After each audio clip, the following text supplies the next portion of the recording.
The alarm bells rang through the galactic council chambers. Every species in the known galaxy had sent their leaders to this emergency meeting. The massive room floated in orbit around a dying star, and through the tall windows, representatives could see space itself bending and twisting in the distance. The Void Eater was coming. Ambassador X of the Empire slammed his forearms on the table.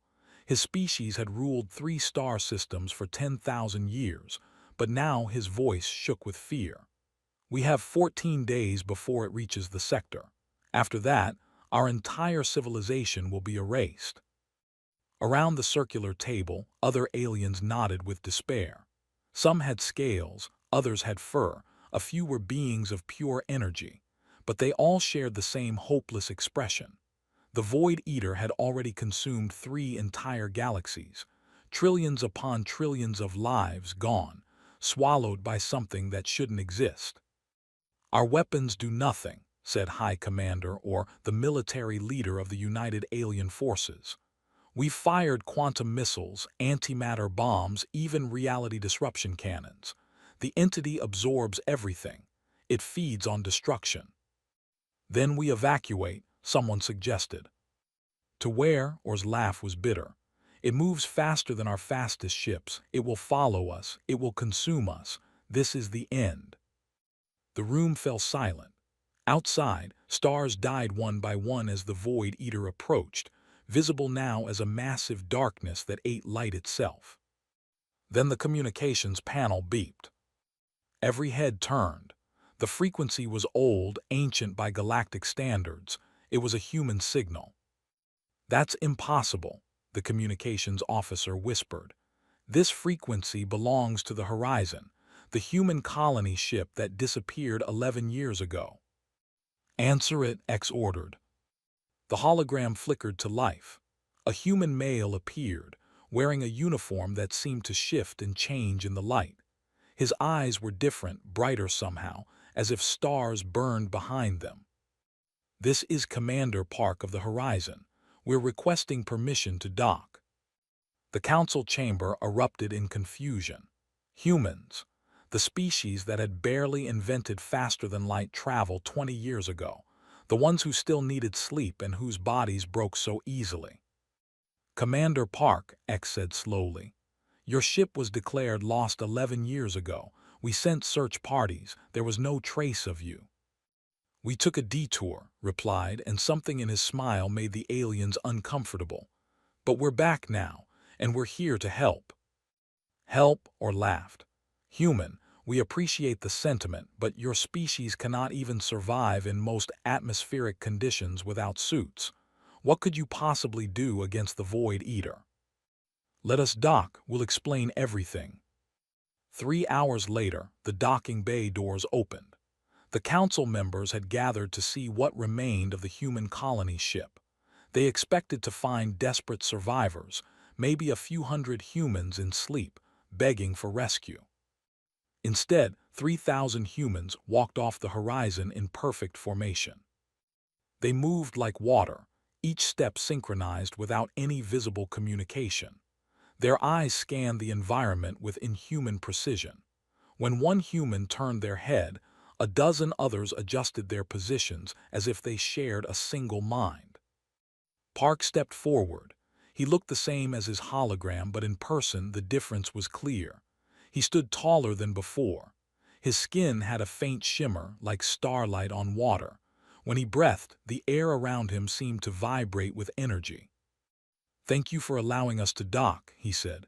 His voice was calm, but it carried weight, authority, power. Beside him stood a woman with sharp features and calculating eyes. "This is Chief Scientist," introduced.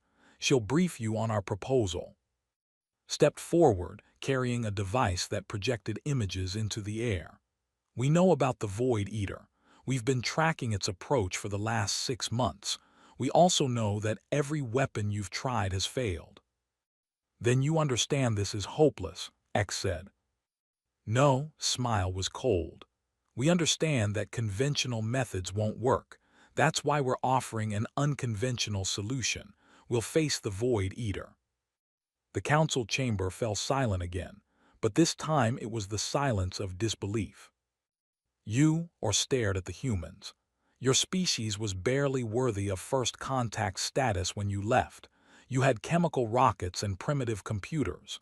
What changed in 11 years? His eyes seemed to glow brighter. Everything.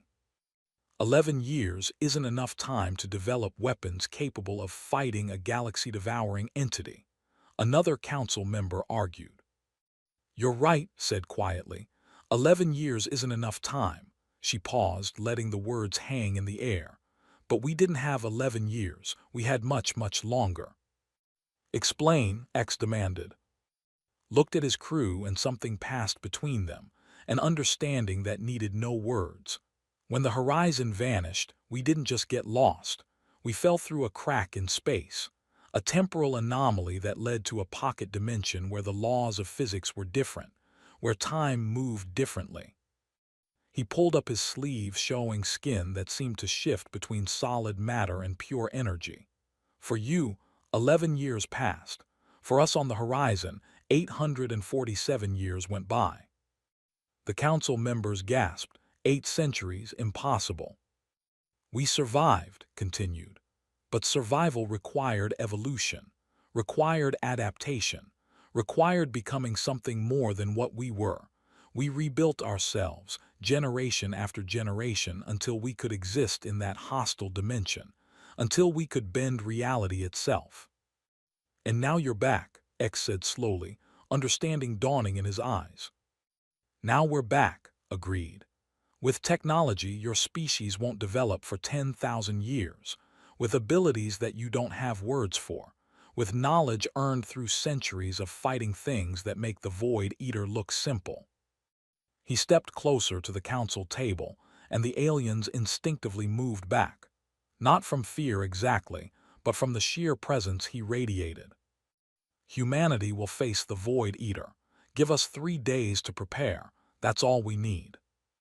Or stared at the human commander, and if you fail, then you're no worse off than you are now, said. But we won't fail. We've had 847 years to get ready for this moment. We've evolved, we've trained, and we've built weapons that can hurt things that exist beyond normal space. X looked at the other council members. What choice did they have? The Void Eater was coming. Either they let the humans try or they waited to die. You have your 3 days, Commander Park. Make them count. Smiled, and in that smile was the confidence of a species that had survived the impossible. We will. As the humans filed back to their ship, the council members watched in silence. None of them noticed the way the humans moved in perfect coordination. None of them saw how their eyes occasionally flickered with light that came from within. None of them understood yet what humanity had truly become. But they would learn.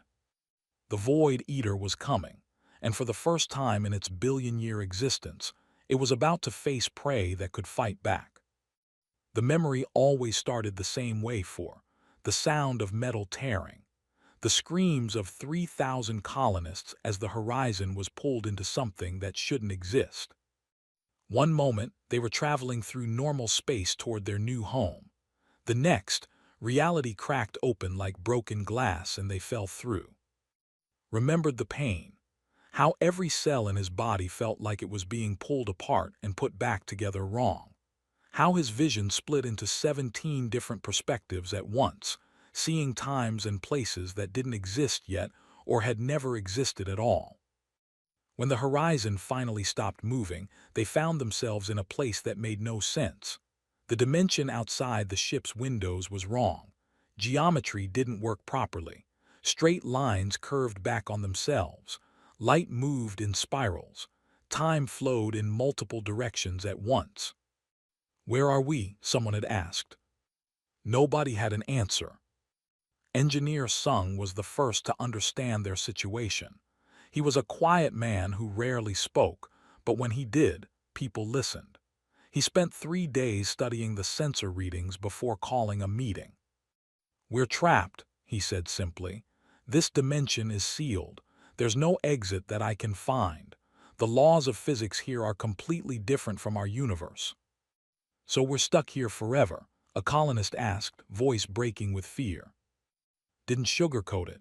Yes, unless we can figure out how this place works and create our own exit. That was when Doctor stepped forward. She was the ship's chief medical officer, a woman with tired eyes who had saved dozens of lives during the crossing. How long do we have? Food, water, air. The ship systems are failing, admitted. This dimension is hostile. It's breaking down our technology. I give us 6 months before life support fails completely. 6 months to live. 6 months to solve an impossible puzzle. The next weeks were desperate, and his engineering team worked around the clock, trying to understand the dimension's rules. Began researching ways to help the human body survive in the strange environment. Outside the ship, they could see things moving, creatures that existed in 7 dimensions at once, beings made of living mathematics, entities that were both solid and liquid and gas all at the same time. 1 month in, a creature attacked the ship. It phased through the hull like the metal wasn't even there. 5 people died before they could seal the section. That was when pilot Lee made a discovery. He had been practicing flight maneuvers, trying to keep his skills sharp when he noticed something. The ship's engines responded differently here. Physics might be broken, but that meant new possibilities.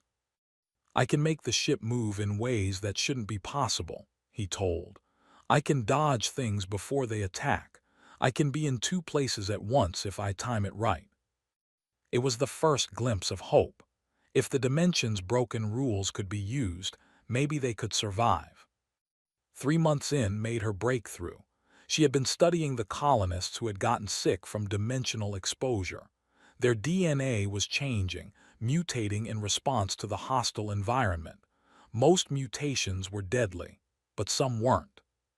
We can guide the mutations, she explained too. We can force human evolution to accelerate, make our bodies adapt to this place instead of dying from it. How long would that take? Asked.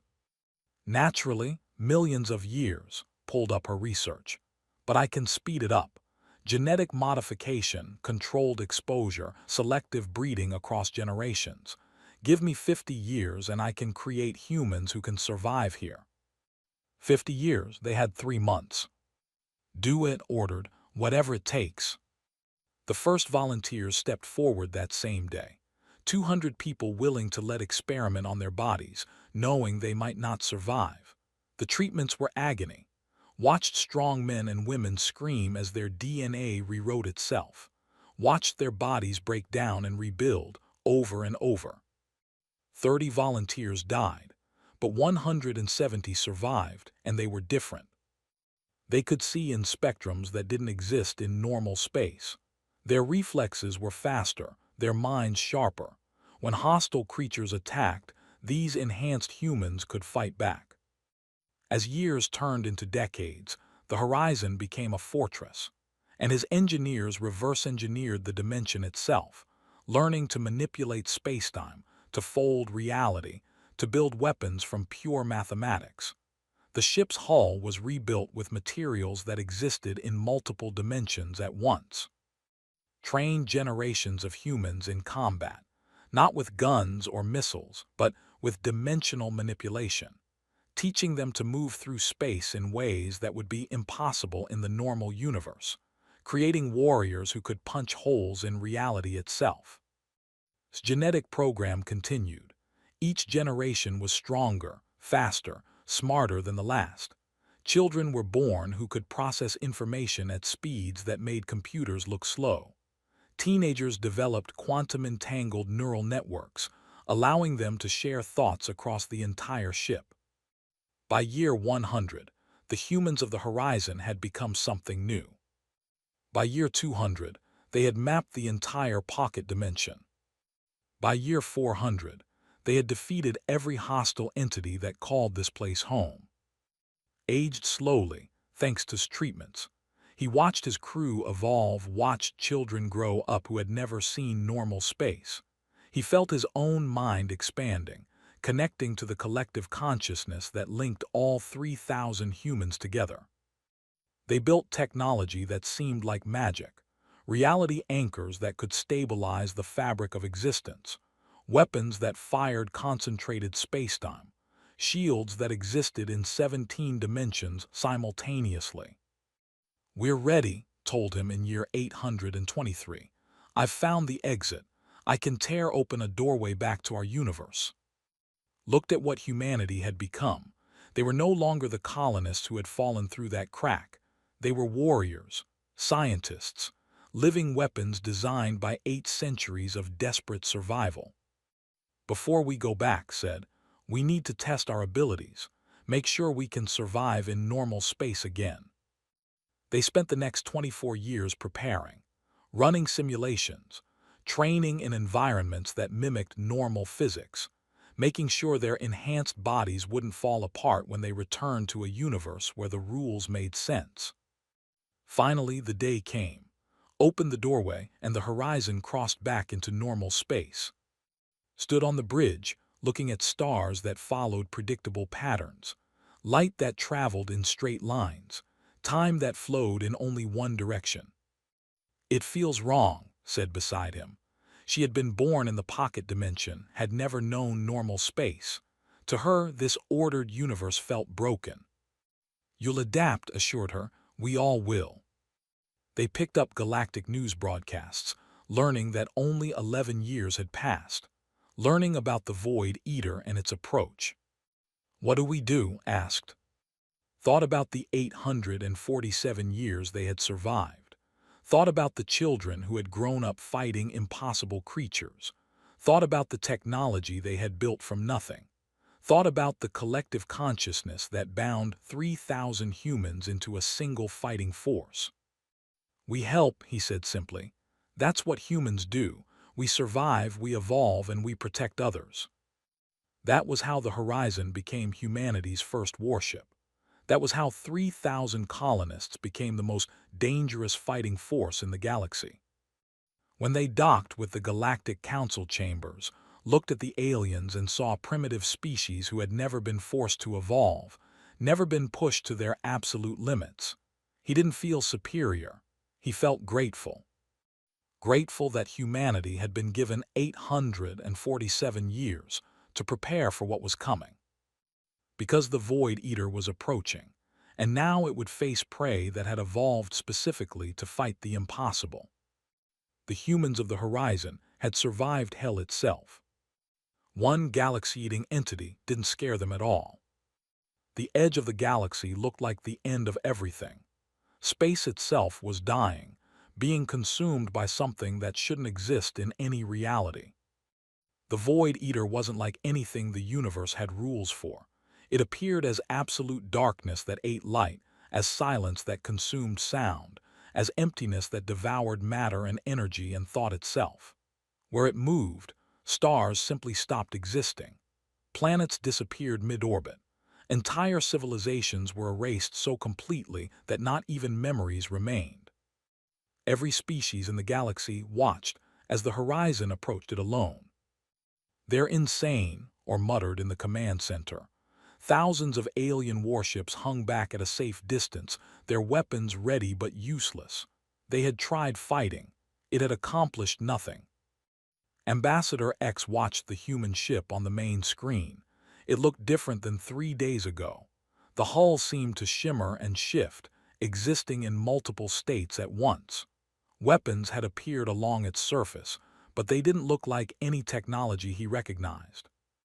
"Horizon, you are approaching the engagement zone," the communications officer warned. "The Void Eater has consumed everything within 3 light years. There's nothing left there. No matter, no energy, no space itself. Just absence." "We see it," his voice came through, calm and steady. "Beginning first contact protocol." Inside the Horizon's bridge, the atmosphere was focused. 3,000 minds worked as one, connected through quantum-entangled neural networks. What one human saw, they all saw. What one human knew, they all knew. Tactical Officer Hand stood at his station, his enhanced eyes processing 17 different sensor feeds simultaneously. The entity is massive. It's approximately the size of a solar system and expanding. Current analysis shows it's not a creature in any biological sense. It's a wound in reality, Dr. Bay added. She had spent 3 days studying every scan the aliens had taken. It exists as pure consumption. It doesn't eat matter so much as erase the concept of matter from existence. Can we hurt it? Asked. Unknown, but we have weapons designed to affect fundamental reality. If anything can damage it, our arsenal can. Navigation specialist Song's hands moved over her controls, but she wasn't actually touching them. Her mind interfaced directly with the ship's systems. Her consciousness spread across every engine and thruster. Approaching engagement range. The entity is aware of us.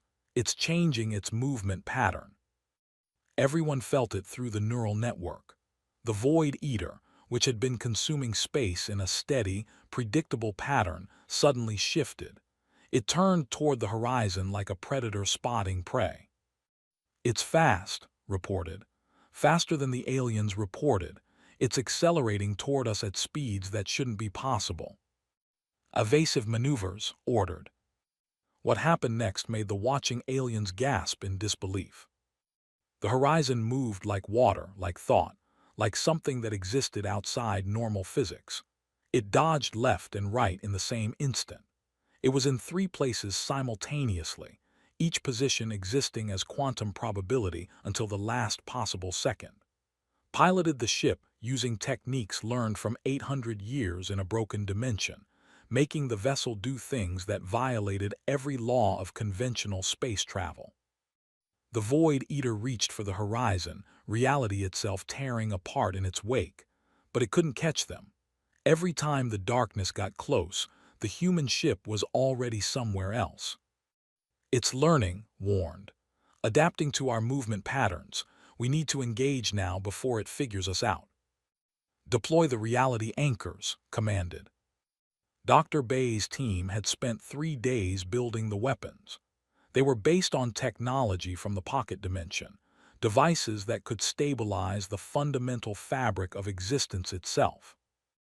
Dozens of small pods launched from the horizon, spreading out in a wide pattern around the Void Eater. The moment they activated, space itself seemed to solidify. The darkness that had been flowing like liquid suddenly became rigid, locked in place. The Void Eater thrashed if something without physical form could thrash. It pushed against the anchors, trying to continue its consumption. But for the first time in its billion-year existence, something was holding it back. It's working, breathed. Through the neural network, every human felt her amazement. We're actually containing it. Now we test if we can hurt it, said. Fire the main weapon. The weapon had no name because there was no word in any language for what it did. It didn't fire energy or matter. It fired concentrated spacetime, reality itself weaponized and focused into a beam that could punch through anything. The blast hit the Void Eater dead center. For a moment nothing happened, then the darkness screamed. It had no mouth, no voice, no physical form that could make sound. But every sensor, every instrument, every human mind connected to the neural network heard it. A scream of pain and rage and surprise, echoing across dimensions.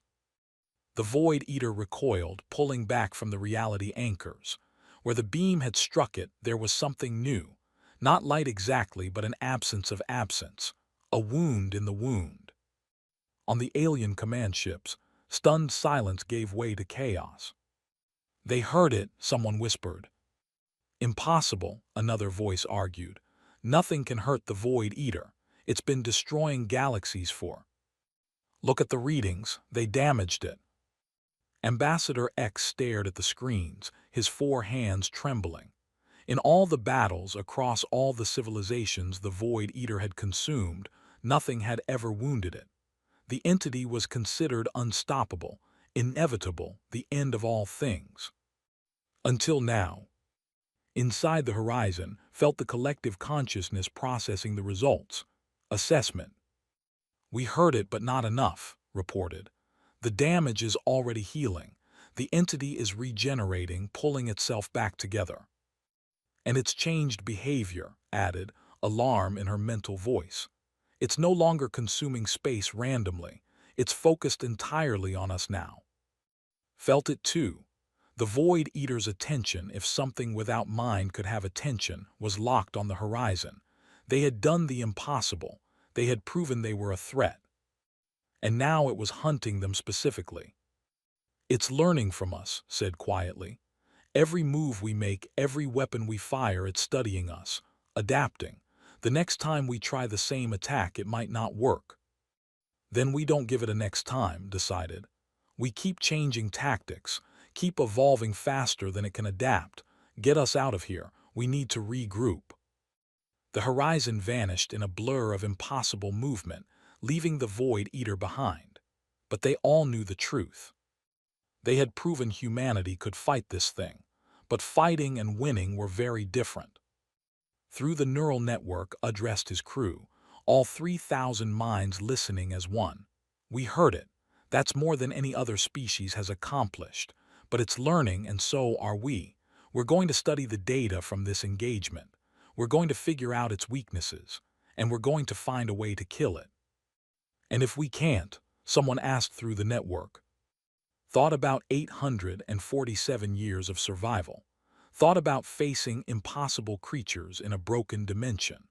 Thought about the children born in hell who had grown up fighting things that shouldn't exist. "Failure isn't an option," he said simply. "Humanity doesn't give up. We evolve, we adapt, we overcome. That's what we do." "Sir," interrupted, "the Void Eater is moving again, not toward us, toward the inhabited worlds in the sector. It's forcing our hand," realized, "making us choose between protecting the aliens or staying safe." Didn't hesitate. Set course to intercept. If it wants to use innocent lives as bait, it's about to learn that humans protect others, no matter the cost. The horizon turned, racing back toward the darkness. Behind them, the alien fleet finally found their courage. Ship by ship, they began to follow. They had seen the impossible. They had watched humans wound something that couldn't be wounded. And if these evolved humans were willing to fight, then maybe, just maybe, there was hope after all. For 6 days, the horizon fought the Void Eater across 3 star systems. They won every engagement, but only barely. Each battle was harder than the last because the entity learned from every encounter. Stood on the bridge, exhaustion showing even through his enhanced physiology. Around him, his crew worked in synchronized silence, their minds connected through the neural network. But he could feel the strain. 3,000 humans pushing themselves to the limit, fighting an enemy that never got tired. "Report," he said quietly. Hand pulled up tactical displays. "We've saved 4 inhabited planets and 17 space stations. Civilian casualties are surprisingly low thanks to our interventions, but we're running out of options. The Void Eater adapts faster than we can innovate." It was true. The reality anchors worked the first 3 times. Then the entity learned to dissolve them. The spacetime weapons were effective for 2 days. Then the darkness figured out how to absorb the blasts. Every advantage humanity created disappeared within hours. "We can't keep fighting defensively," Security Chief Du said. He was a large man with scars from 800 years of combat. "We're treating symptoms, not the disease. We need to find the source." "The source is the Void Eater itself," someone pointed out. "No," Dr. Bay shook her head. She looked terrible, having not slept in 4 days while analyzing scan data. "The entity doesn't make sense. It's too perfect, too efficient. Natural evolution doesn't create something this deadly." "What are you saying?" asked. "I'm saying this is artificial. Something built it, designed it, programmed it," pulled up her research. "Look at the patterns. The way it consumes matter is too systematic. The way it moves through space is too calculated. This isn't a creature, it's a weapon." The bridge fell silent as 3,000 minds processed this revelation. "A weapon has a control system," said slowly.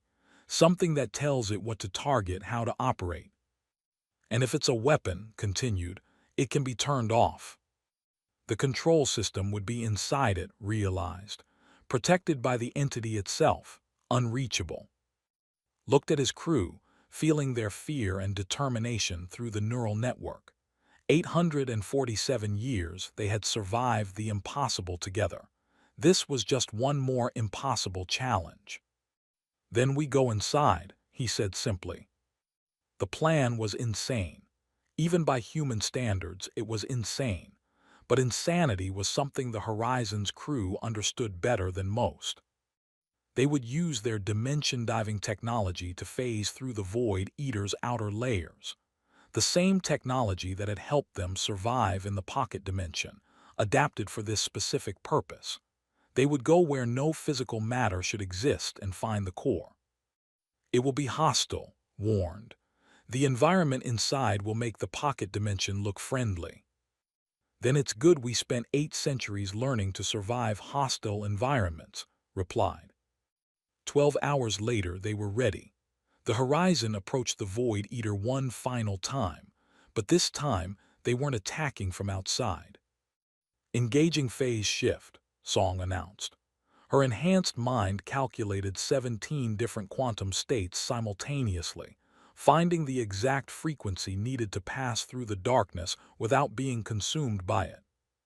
The ship shuddered, reality bent around them, and then they were inside. The interior of the Void Eater was wrong in ways that hurt to perceive. Space and time existed in liquid form, flowing in impossible directions. Matter existed and didn't exist simultaneously. Every sensor screamed warnings that couldn't be translated into meaningful data. I'm going to be sick, someone muttered through the neural network. Adapt, commanded. You've survived worse, we all have. He was right. This was terrible, but the pocket dimension had been terrible too, and they had learned to survive there. Dew assembled his security teams. 200 humans, the best fighters from 800 years of combat evolution. They would board the core while the ship provided support. Remember, told them, we're not here to fight. We're here to find the control system and shut it down. Stay focused. Stay connected through the network. Don't get separated. The boarding pods launched, phasing through impossible geometry toward what sensors identified as a concentrated mass at the center of the entity, the core. What they found their description, a structure that existed in dimensions beyond human comprehension, built by a civilization so advanced that even their ruins seemed like magic. Corridors that led to places they shouldn't lead, walls made of frozen time, controls that operated through thought alone. Communications officer stepped forward. Her specialty was interfacing with alien technology, but this was beyond alien. This was ancient and terrible and powerful. I can feel it, she whispered. The control system, it's not electronic, it's quantum entangled across multiple realities, but I think I can connect to it. Her enhanced neural network, designed to process information at impossible speeds, reached out to the ancient machine. For a moment, nothing happened. Then her consciousness exploded across dimensions, seeing everything the Void Eater had ever seen, knowing everything it had ever known. The data nearly destroyed her mind. Through the neural network, every human on the horizon felt her pain as information crashed through her consciousness like a tidal wave. I've got it, she gasped. I understand now. This weapon was built 10 billion years ago. A civilization called the Architects created it to fight their enemies. They won the war, but they couldn't shut the weapon down. It's been running on autopilot ever since, consuming everything it encounters. Can you stop it? Asked. Yes, his voice shook. There's a kill switch, but someone needs to activate it manually from inside the core, and that person will be erased along with the entity. The shutdown sequence requires a conscious mind to guide it, and that mind will be absorbed into the process. Silence filled the neural network. They had found the answer. They could save the galaxy, but the cost was one human life. I'll do it, said immediately. No, Medical Officer Myra stepped forward. She was older than most, had survived all 847 years in the pocket dimension through sheer determination and medical treatments. But she looked tired now, tired in a way that went beyond physical exhaustion. "I'm dying," she said quietly. "Dimensional radiation exposure. I've been treating myself in secret, but there's no cure. I have maybe 3 months left, and those months will be painful." She smiled at the crew she had protected for 8 centuries. "Let me do this. Let me save everyone one last time. You need leaders like you for what comes next, for whatever other threats are waiting out there. But me, I'm done. And I'd rather go out saving trillions of lives than waste away in a medical bay." Myra started. "Don't," her mental voice was firm. "This is my choice, my gift to the species I've loved and protected my entire life. Let me have this." Through the neural network, 3,000 humans shared their grief, their love, their gratitude. Myra had delivered hundreds of children during the centuries in the pocket dimension. She had healed thousands of injuries. She had kept them all alive when death seemed certain. "Thank you," finally said, "for everything." Myra approached the control system, guiding her through the quantum interface. Her hands touched surfaces that existed in 17 dimensions at once. "Tell her genetic work was beautiful," Myra said through the network. "Tell his engineering saved us all. Tell his warriors made me proud. Tell her science gave us hope." She paused. "Tell everyone that serving with them was the greatest honor of my 847 years. Then she activated the kill switch. The Void Eater screamed.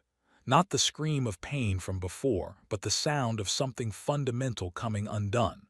The darkness began to collapse, folding in on itself, reality rushing back to fill the void it had created. "Get out now," ordered. The horizon phased back out of the entity just as it imploded. Behind them, the ancient weapon that had consumed 3 galaxies and threatened a 4th simply ceased to exist. In its place was normal space, empty but normal. Stars shone in the distance. Planets continued their orbits. Life would return here eventually. But Myra was gone, erased as completely as the Void Eater itself. Through the neural network, 3,000 humans mourned together, their grief shared and therefore bearable. They had won. They had saved countless trillions of lives across multiple galaxies.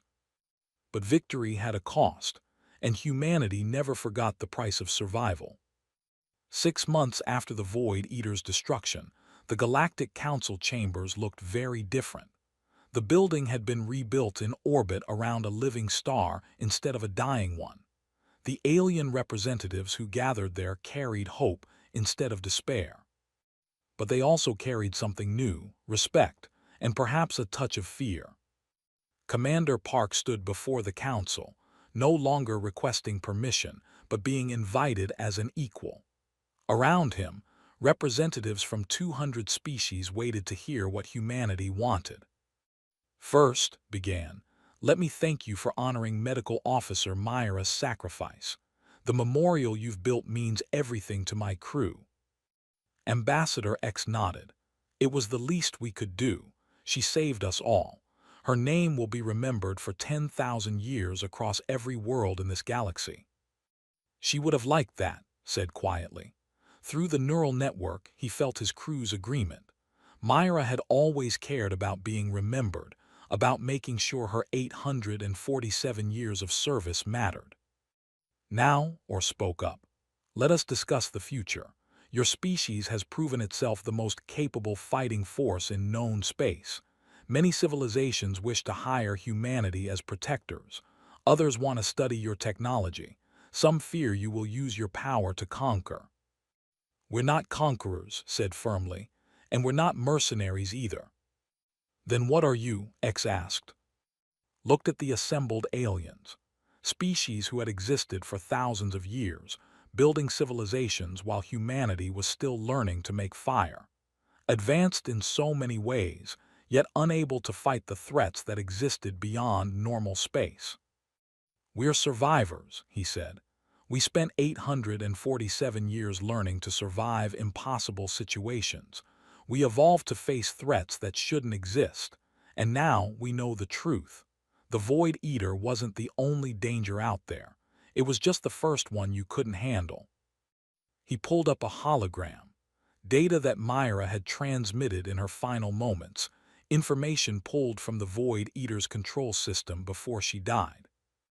The architects who built the Void Eater created other weapons. Dozens of them, maybe hundreds, scattered across the universe, still running on autopilot, still destroying everything they encounter. And there are other threats too. Ancient machines, dimensional rifts, entities from outside our reality. The council chamber fell silent as they processed this information. "You knew this for 6 months and didn't tell us," someone accused. "We needed time to verify the data," stepped forward, "and time to prepare, because humanity isn't going to sit back and wait for the next crisis to arrive. We're going to find these threats and neutralize them before they can harm anyone." "You're declaring yourselves the galaxy's protectors," or asked. "We're taking responsibility," corrected. "We have the ability to fight these dangers. You don't. That's not an insult, it's just fact. Your species evolved in normal space under normal rules. You never needed to become what we became." X leaned forward. "And what exactly have you become, Commander Park? Your people move like they share one mind. Your eyes see things we can't perceive. Your technology is beyond our understanding. Are you even human anymore?" It was the question every alien wanted to ask, but had been afraid to voice. Considered it carefully. "We're more than we were, but we're still human where it counts. We still protect the weak. We still mourn our dead. We still believe every life has value. 847 years of evolution changed our bodies and our minds, but our hearts remain the same." Prove it or challenged. Stay here, join the Galactic Council, help us rebuild, share your technology so we can defend ourselves. "No." The blunt refusal shocked them. "We can't stay," explained. "The horizon needs to keep moving. Out there, ancient weapons are destroying civilizations that don't even know the danger exists. Every day we delay, more innocent lives are lost. We won't sit comfortable while others suffer." "And the technology," X asked, "you won't share it?" Answered this time. "Most of our technology requires human neural networks to operate, bodies that have been genetically modified across centuries, minds that can process quantum data. You couldn't use our weapons even if we gave them to you." But added, "We will teach you what we can. Defensive systems, early warning sensors, ways to detect dimensional anomalies before they become threats, will help you protect yourselves without making you dependent on us." "Why?" someone asked. "Why help us at all? You're more advanced, more powerful. You could demand anything from us." Smiled, "Because that's not who we are.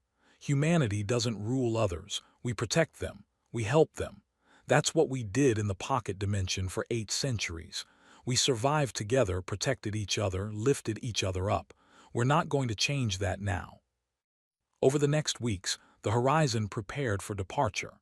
Engineer Sung had upgraded the ship with salvaged technology from the Void Eater's core. The vessel was now even more powerful, capable of traveling distances that would take conventional ships decades in a matter of days. But they weren't leaving alone. Recruitment centers opened across human worlds.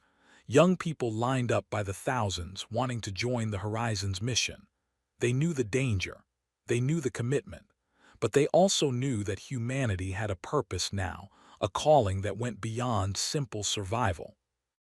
Designed new genetic modification protocols. Not as extreme as what the original crew had, but enough to allow new recruits to connect to the neural network, to operate the advanced technology, to survive in hostile environments. Lee trained them in combat, teaching the next generation how to fight impossible enemies. The day before departure, received an unexpected visitor. Ambassador X came aboard the Horizon, his 4 arms carrying a gift. This is a quantum communicator, he explained. It works across any distance instantly, so you can stay in contact with the council, report your findings, call for help if needed. We won't need help, said, but he accepted the device gratefully. Perhaps not, but it makes us feel better knowing we can reach you, X hesitated. Commander, I must ask, what drives you? You could retire now, live in peace. You've earned it after 800 years of struggle. Why keep fighting? Thought about Myra's sacrifice. About the children born in the pocket dimension who never knew safety. About 3,000 humans who had become family through shared hardship. Because someone has to, he said simply. The universe is dangerous. There are threats out there that most species can't comprehend, let alone fight. We can. We evolved specifically to handle the impossible. If we don't protect others, who will? You could train others to do it, pass the burden to someone else. Maybe someday, but not yet, not while we're needed. X studied the human commander. You're not afraid of dying. Death laughed. I've been ready to die for 847 years. Every day in the pocket dimension could have been our last. We learned to accept death as a companion, not an enemy. What we fear is failing to protect others.